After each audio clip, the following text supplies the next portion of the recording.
Hello दोस्तों, मैं अनामिका सिंह स्वागत करती हूँ आप सबका आपके यूट्यूब चैनल नॉलेज कॉर्नर में। फ्रेंड्स, जो हम लोग पढ़ रहे हैं बिहार का इतिहास और संस्कृति।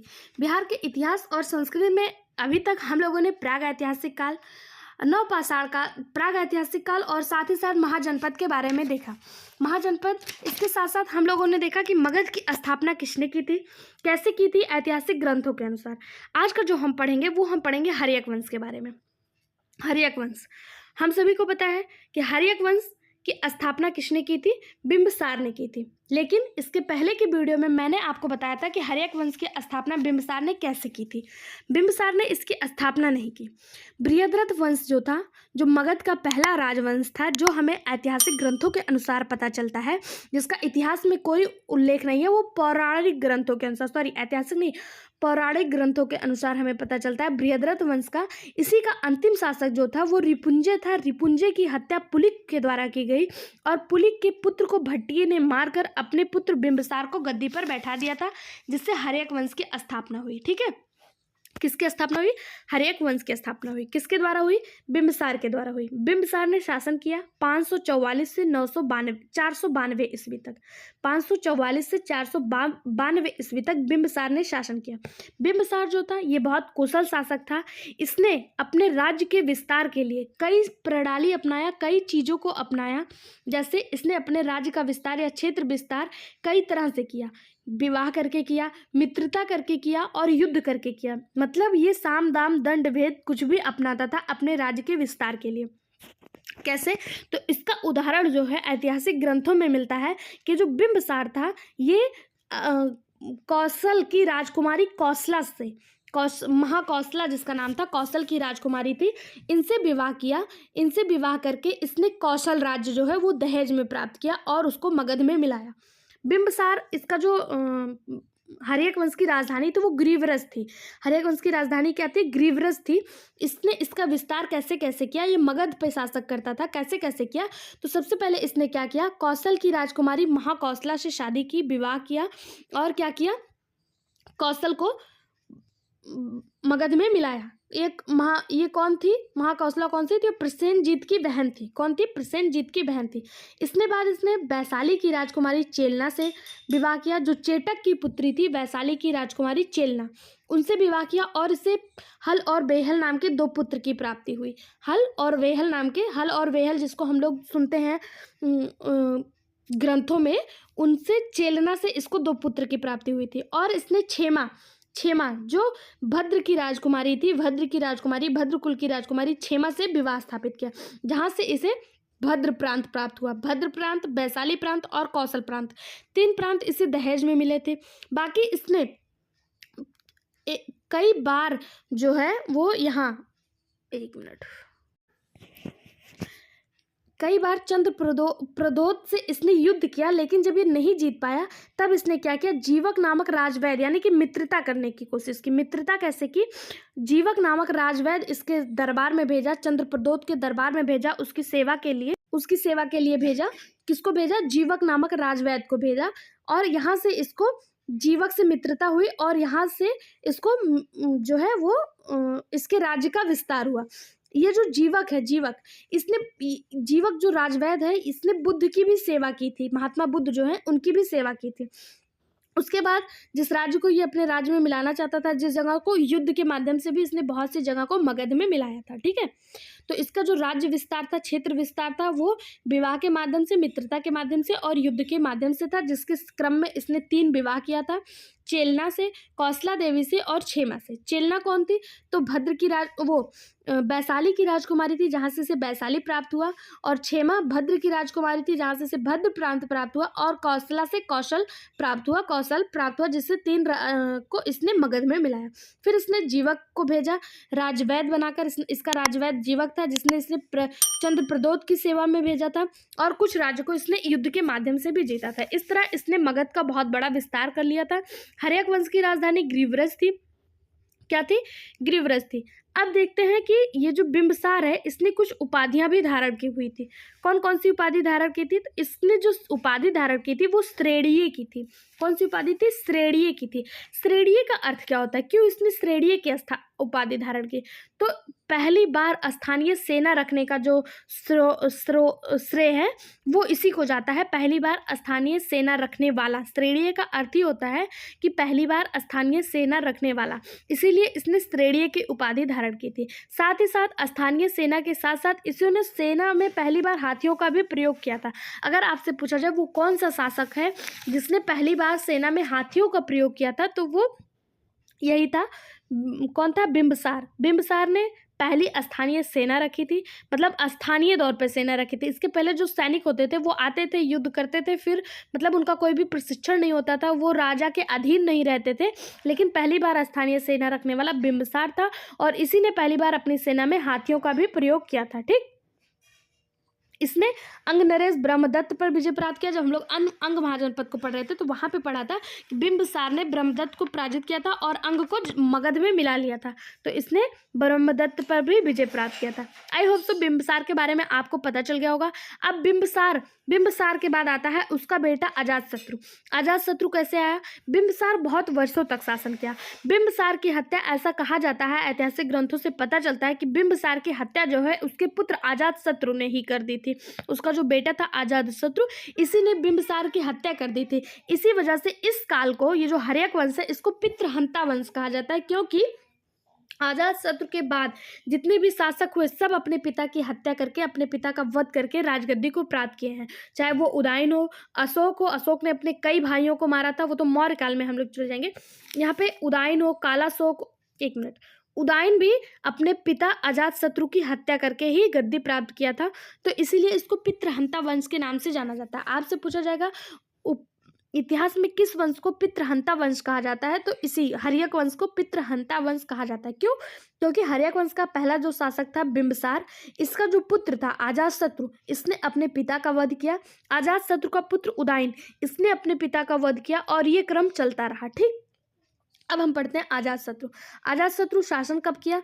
492 से 460 ईस्वी तक अजातशत्रु ने शासन किया था। ठीक है, अजातशत्रु बिंबिसार का पुत्र था और ये अपने पिता का हत्या करके गद्दी प्राप्त किया था। अजातशत्रु जो था इसने 2 उपाधियां धारण की हुई थी। एक कुड़ीक की उपाधि धारण की हुई थी अजातशत्रु को, और इसे पितृहंता के नाम से भी जाना जाता था।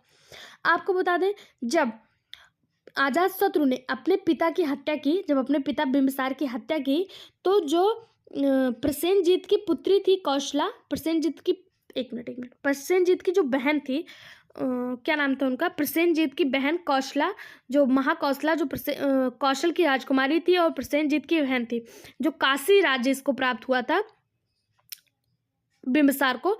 जब इसने बिंबिसार को मारा तो प्रसेनजीत ने अपना काशी राज्य जो है वो मगध से वापस ले लिया था। लेकिन अजातशत्रु ने क्या किया? पहले तो काशी पे आक्रमण किया।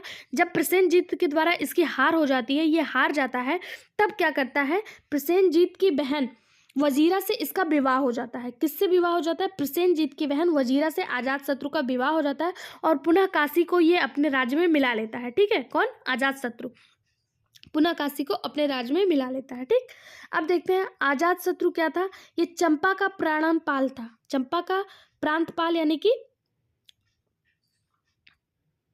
और इसने विवाह किससे किया था? प्रसेनजीत की पुत्री वजीरा से किया था। क्यों किया था?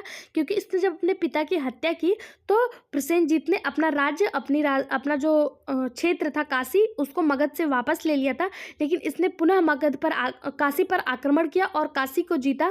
प्रसेनजीत की हार हुई और प्रसेनजीत ने अपने हार के बदले अपनी बहन का विवाह अजातशत्रु से करा दिया था। ठीक, फिर इसका नाम, इसकी उपाधि जो थी वो कुड़िक की उपाधि धारण की हुई थी। अजातशत्रु बौद्ध धर्म का अनुयायी था। कौन से धर्म का अनुयायी था? बौद्ध धर्म का अनुयायी था। इसी के काल में, अजातशत्रु के काल में ही प्रथम बौद्ध संगीति देखने को मिली थी। यहाँ से बहुत इंपॉर्टेंट क्वेश्चन मिलता है कि प्रथम बौद्ध संगीति किसके काल में हुई थी? तो अजातशत्रु के ही काल में ही प्रथम बौद्ध संगीति हुई थी। किस सन में हुई थी? 483 ईस्वी में अजातशत्रु के काल में ही प्रथम बौद्ध संगीति देखने को हुई थी, क्योंकि ये बौद्ध धर्म का अनुयायी था। ठीक है, जब प्रथम बौद्ध संगति हुई थी, तो इसी में बौद्ध धर्म में सुत्त पिटक और विनय पिटक की स्थापना हुई थी। ठीक है, प्रथम बौद्ध संगति में ही सुत्त पिटक और विनय पिटक की स्थापना हुई थी। इसने वैशाली पर विजय प्राप्त किया। वैशाली पर विजय प्राप्त करने के लिए इसने बहुत लंबा संघर्ष किया। 16 वर्षों तक लगातार इसने संघर्ष किया और वज्जी संघ पर जो है वो विजय प्राप्त किया। कितने वर्षों के बाद? 16 वर्षों के लगातार संघर्ष के बाद।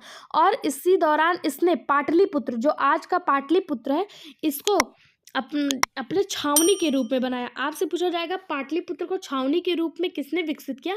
तो अजातशत्रु ने विकसित किया। लेकिन अगर क्वेश्चन आ जाए कि पाटलिपुत्र की स्थापना किसने की थी, तो पाटलिपुत्र की स्थापना उदयन के द्वारा किया गया था, जिसे उदयभद्र कहा जाता है। लेकिन अगर पूछा जाए कि छावनी के रूप में किसने विकसित किया था पाटलिपुत्र को, तो अजातशत्रु ने छावनी के रूप में पाटलिपुत्र को विकसित किया था। ठीक है, पहली बौद्ध संगति इसी के काल में हुई। 483 में कहाँ पे? राजगीर में हुई। सप्तकरणी गुफा, जो सप्तपरणी गुफा है राजगीर में, वहाँ पे पहली बौद्ध संगति देखने को मिली थी और यहीं पे सुत्त पिटक और विनय पिटक का निर्माण हुआ था। ठीक है, ये बुद्ध के समकालीन था। इसकी मृत्यु जो थी वो गौतम बुद्ध के टाइम पे ही हुई थी। अजातशत्रु जो है वो पहला ऐसा शासक था जिसने महाशिलाकंटक व रथ मूसल अस्त्रों का प्रयोग किया था। किसने? अजातशत्रु ने पहला शासक था जिसने महाशिलाकंटक और रथ मूसक का प्रयोग किया था। अब महाशिलाकंटक और रथ मूसल क्या है, अगर आपने नहीं देखा होगा तो हम सभी ने बाहुबली मूवी तो सभी ने देखा होगा। बाहुबली मूवी में जो आपने देखा होगा, जो भल्लाल देव के पास रहता है, जो आगे से ऐसे रथ के सामने ऐसे कई ऐसे कांटे नुमा ऐसे संरचना रहता है, चीरते फाड़ते हुए चला जाता है, इसी को वो कहा जाता है, महाशिलाकंटक कहा जाता है। इसी का नाम महाशिलाकंटक रथमूसल है। ठीक है, तो पहला प्रयोग करने वाला महाशिलाकंटक और रथमूसल अस्त्र का पहला प्रयोग करने वाला ही कौन था? अजातशत्रु था। अजातशत्रु के जो कूटनीतिज्ञ थे, जो इसके मंत्री थे, वो कौन थे? वस्कार और सुनिध थे। कौन थे? वस्कार और सुनिध थे। अजातशत्रु के बारे में एक बहुत अच्छी कहानी फेमस है। अगर आप लोग सुनना चाहते हैं तो मैं आपको सुनाती हूँ, लेकिन उसके पहले आपको वीडियो लाइक करना पड़ेगा। ठीक है, अजातशत्रु जो थे, इन्हीं के समय में चेटक की जो पुत्री थी चेलना, चेटक की जो पुत्री थी चेलना, जिसका विवाह बिंबिसार से हुआ था, उनसे 2 पुत्र की प्राप्ति हुई थी, हल और वेहल। ये हल और वेहल जो थे, इन्होंने सैडथ्रम हाथी और हीरे की कौड़ी जो है वो लेकर भाग गए थे, अपने नाना के यहाँ चेटक के पास चले गए थे। अजातशत्रु ने उन पर भी आक्रमण किया और वहाँ से हीरे की कौड़ी और हाथी को वापस लाए और अजातशत्रु जीत गए थे। उसके बाद हल जो बेहल थे, ये जैन साधु बन गए। हल बेहल क्या हो गए? जैन साधु बन गए। और अजातशत्रु ने वज्जी को भी मगध में मिला लिया। ठीक है, वज्जी को भी अजातशत्रु ने मगध में मिला लिया था। अब हम देखते हैं हर्यक वंश का अंतिम शासक उदयन, जिसे उदयभद्र भी कहा जाता है। उदयन के बारे में, उदयन क्या था? उदयन जो था ये अजातशत्रु का बेटा था।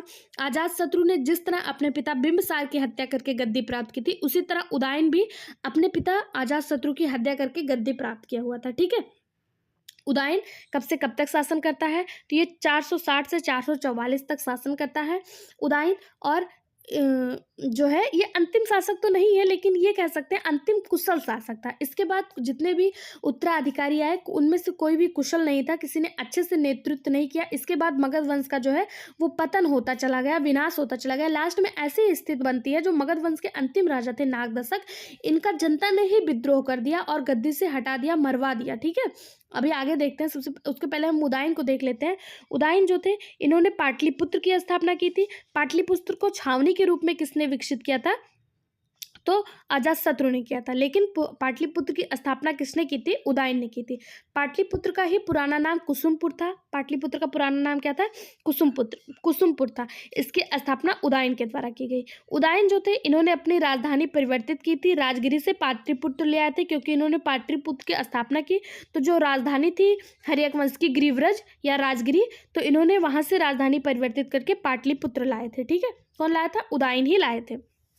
फिर हम देखते हैं कि इनके 3 बेटे थे। उदयन के 3 बेटे थे। कौन कौन थे? अनिरुद्ध, मुंडक या जिसे कहीं कहीं पुंडक भी लिखा मिल जाता है, और नागदशक। उदयन के 3 बेटे थे और तीनों ने ही ये कहे कि ये कुशल शासक नहीं थे, इन्होंने अच्छे से राजवंश को नहीं संभाला और एक के बाद एक की हत्या होता देख हर्यक वंश से जनता जो थी, वहाँ के जो जनता थी वो परेशान हो गई थी। क्यों? क्योंकि वहाँ पे कोई भी राजा आता उसकी वध उसके पुत्रों के द्वारा कर दिया जाता था। तो और ये जो तीनों राजा आए, ये तीनों ही अच्छे शासक नहीं थे, कुशल शासक नहीं थे, इन्होंने जनता का कोई ध्यान नहीं दिया, ये सब अपने आप में मस्त थे। तो इस वंश का जो अंतिम राजा नागदशक था, इसे हर्यक वंश का अंतिम राजा कहा जाता है। इसका विद्रोह जो है वो जनता के द्वारा ही कर दिया गया, जनता इससे त्रस्त हो गई थी और इसी ने इसका विद्रोह कर दिया। नागदशक मतलब एक अमात्य था नागदशक का, या फिर वह काशी का राज्यपाल थी जिसका नाम शिशुनाग था। शिशुनाग के द्वारा ही इसकी हत्या कर दी गई और शिशुनाग वंश की स्थापना कर किया गया। इसका जो विद्रोह है वो इसकी जनता ने ही किया था, लेकिन इसकी हत्या जो है वो जनता ने ही शिशुनाग से करवाया था और शिशुनाग के द्वारा ही उसके बाद हर्यक वंश का जो है वो खत्म हो जाता है और शिशुनाग वंश की स्थापना किया जाता है। ये शिशुनाग कौन था? तो इसी नागदशक का अमात्य था, ठीक है। और साथ ही साथ वो काशी का राज्यपाल भी था। शिशुनाग, इसको जनता ने चुना था, जनता के द्वारा चुना गया प्रतिनिधि था और इसने शिशुनाग वंश की स्थापना की थी। आगे की वीडियो में हम लोग शिशुनाग वंश को पढ़ेंगे, उसके पहले एक बार हम लोग हर्यक वंश को रिवाइज कर लेते हैं। हर्यक वंश की स्थापना किसने की थी? हर्यक वंश की स्थापना बिंबिसार ने की थी। बिंबिसार ने हर्यक वंश को बहुत आगे तक बढ़ाया। हर्यक वंश की राजधानी बिंबिसार के टाइम क्या थी? गिरिव्रज थी। उसके बाद बिंबिसार की हत्या अजातशत्रु के द्वारा कर दिया गया। अजातशत्रु जिसे पितृहंता कहा जाता है, अजातशत्रु के कारण ही इस पूरे हर्यक वंश को ही पितृहंता वंश के नाम से जाना गया। उसके बाद अजातशत्रु की हत्या उदयन ने किया। उदयन के 3 पुत्र थे, अनिरुद्ध, मुंडक और नागदशक। नागदशक का विद्रोह उसकी जनता के द्वारा ही कर दिया गया। जनता ने शिशुनाग को आगे किया और नागदशक की हत्या करवाई। शिशुनाग के द्वारा शिशुनाग वंश की स्थापना की गई।